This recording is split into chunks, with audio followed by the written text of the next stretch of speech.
اور اللہ تعالیٰ فساد کرنے والوں کو محبوب نہیں رکھتے۔ اور اگر اہل کتاب ایمان لے آتے اور تقوی اختیار کرتے تو ہم ضرور ان کے تمام برائیاں معاف کر دیتے۔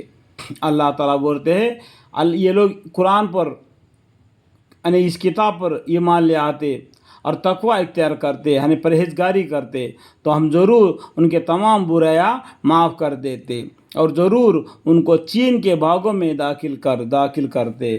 یہود ہو گئے، نصرانی ہو گئے، کافر لوگ گئے، جو کچھ بھی ہو، تمام لوگ جو دنیا میں ہیں، تمام لوگوں نے اگر اس کتاب یعنی قرآن پر اور اگر اہل کتاب ایمان لے آتے اس قرآن پر اور تقوی اختیار کرتے تو ہم ضرور ان کے تمام برائیاں معاف کر دیتے، اللہ تعالیٰ بولتے ہیں۔ اور ضرور اللہ تعالیٰ ان کے تمام گناہ معاف فرما دیتے اور ضرور ان کو چین کے باغوں میں داخل کرتے۔ اور اگر یہ لوگ توریات کی اور انجیل کی اور جو کتاب ان کے پروردگار کی طرف سے ان کے پاس بھیجی گئی ہے اس کی پوری پابندی کرتے تو یہ لوگ اپنے اوپر سے اور اپنے نیچے سے خوب فراغت سے کھاتے۔ ان میں ایک جماعت راہی راستہ پر چلنے والی ہے اور زیادہ ان میں ایسے ہی ہے کہ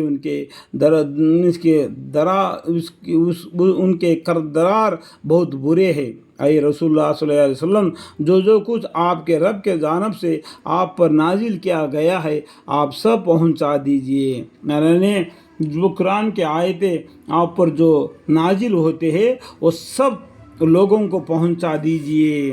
اور اگر آپ ایسا نہ کریں گے تو آپ نے اللہ تعالیٰ کے ایک پیغام بھی نہیں پہنچایا اور اللہ تعالیٰ آپ لوگوں سے محفوظ رکھیں گے۔ اللہ تعالیٰ آپ کو لوگوں سے محفوظ رکھیں گے۔ آپ لوگوں سے نہیں ڈرنا کس سے؟ اللہ سے۔ لیکن اللہ تعالیٰ ان کافی لوگوں کو راہ نہ دیں گے۔ آپ کہیے کہ اے اہل کتاب تم کسی بھی راستہ چیز پر نہیں جب تک کہ تم توریات کی اور انجیل کی اور جو کتاب تمہارے پاس تمہارے رب کی طرف سے بھیجی گئی ہے اس کی بھی پوری پابندی نہ کرو گے، یعنی قرآن کی بھی۔ اور ضرور جو مضامین آپ کے پاس آپ کے رب کی طرف سے بھیجا جاتا ہے وہی ان میں سے بہتوں کے سرکشی اور کفر کی ترقی کے سبب بن جاتا ہے۔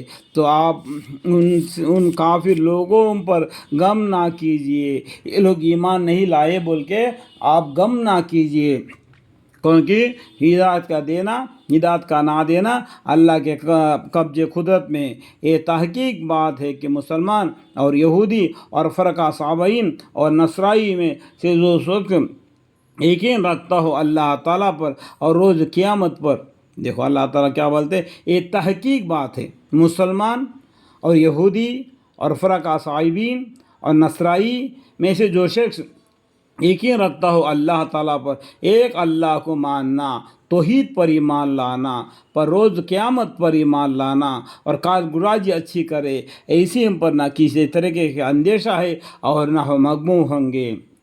ہم نے بنی اسرائیل سے عہد لیا، اللہ تعالیٰ نے بنی اسرائیل سے عہد لیا اور پھر ہم نے ان کے پاس بہت سے پیغمبر بھیجے۔ جب کبھی ان کے پاس کوئی پیغمبر وہ حکم لایا جس کو ان کا جی نہ چاہتا تھا سو انہوں نے بعض کو جھوٹا بتلایا اور بعضوں کو قتل ہی کر ڈالتے تھے اور بعضوں کو یہ سارے دیوانہ کہا اور یہی گمان کیا کہ کچھ سزا نہ ہوگی، تو اس سے اور بھی اندھے اور بہرے بن گئے۔ پھر اللہ تعالیٰ نے ان پر توجہ فرمائی، پھر بھی اندھے اور بہرے بنے رہے۔ دیکھو اللہ تعالیٰ نے اتنا ہونے کے باوجود بھی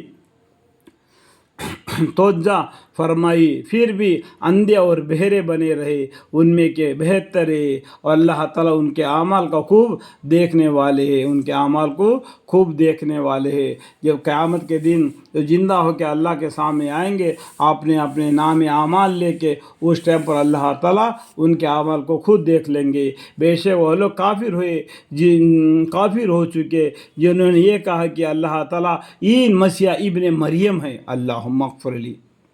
یہ لوگ یہ بات کہتے ہیں، بے شک وہ لوگ کافر ہو چکے جنہوں نے یہ کہا کہ اللہ تعالیٰ مسیح ابن مریم ہے، حالانکہ مسیح نے خود فرمایا تھا کہ اے بنی اسرائیل تم اللہ تعالیٰ کی عبادت کرو جو میرا بھی اور تمہارا بھی رب ہے، ہم دونوں کا رب کون ہے؟ اللہ ہے، اسی کی عبادت کرو۔ کل کے عیسیٰ علیہ السلام نے ان سے کہا لیکن یہ بات یہ لوگوں نے اپنے امت کے لوگوں نے عیسیٰ علیہ السلام کو اللہ کا بیٹا کر کے یہ لوگ ماننے لگے. لیکن عیسیٰ علیہ السلام نے کیا بولا؟ حالانکہ مسیح نے خود فرمایا تھا کہ بھائی بنی اسرائیل تم اللہ تعالیٰ کی عبادت کرو جو میرا بھی اور تمہارا بھی رب ہے. بے شک جو شخص اللہ تعالیٰ کے ساتھ شریک قرار دے گا سو اس پر اللہ تعالیٰ جنت کو حرام کر دے گا اور اس کا ٹھکانہ دوزخ ہے اور اسے ظالم کو کوئی مددگار نہ ہوگا. اس طرح کی عیسیٰ علیہ السلام نے اپنے بنی اسرائیل اپنے قوم کو فرما دیا. پھر بھی وہ لوگ کافر ہی رہ گئے تو کافرانہ زندگی میں رہ گئے. قیامت کے دن ان میں اللہ تعالیٰ عامل فیصلہ فرما دیں گے. اس پر ہمارے پیغمبر صلی اللہ علیہ وسلم کو اللہ تعالیٰ بولتے آپ اتنا غم نہ کیجئے. بلا شک وہ لوگ بھی کافر ہے جو کہتے ہیں کہ اللہ تعالیٰ تین میں کا ایک ہے، ٹرینٹی میں مانتے.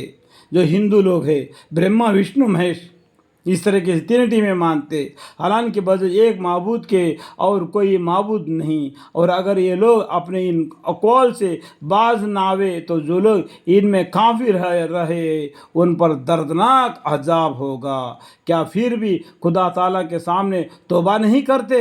اللہم اغفری، اور اسے معافی نہیں چاہتے؟ اللہم اغفری. حالانکہ اللہ تعالیٰ بڑے مغفرت کرنے والے بڑے رحمت فرمانے والے ہیں. اتنا کرنے کے باوجود بھی پھر بھی اللہ کے سامنے توبہ استغفار کرو گے اللہ تعالیٰ معاف کرنے والے غفور الرحیم ہیں. افلا یتوبون الی اللہ استغفرونہ واللہ غفور الرحیم. مسیح ابن مریم کچھ بھی نہیں، صرف ایک پیغمبر ہے جن سے پہلے اور بھی پیغمبر گزر چکے ہیں، اور ان کے والدہ صدیق یعنی ایک ولی بیوی ہے. دونوں کھانا کھایا کرتے تھے. دیکھو تو ہم ان سے کیسے دلائل بیان کر رہے ہیں، پھر دیکھو وہ الٹے کدھر جا رہے ہیں یہ نصرانی لوگ. آپ فرمائیے کیا خدا کے سوا ایسی کی عبادت کرتے ہو جو کہ تم کو نہ کوئی ضرر پہنچانے کا اختیار رکھتا ہو اور نہ نفع پہنچانے کا، حالانکہ اللہ تعالیٰ سب سنتے ہیں سب جانتے ہیں. اللہ تعالیٰ سب سنتے ہیں سب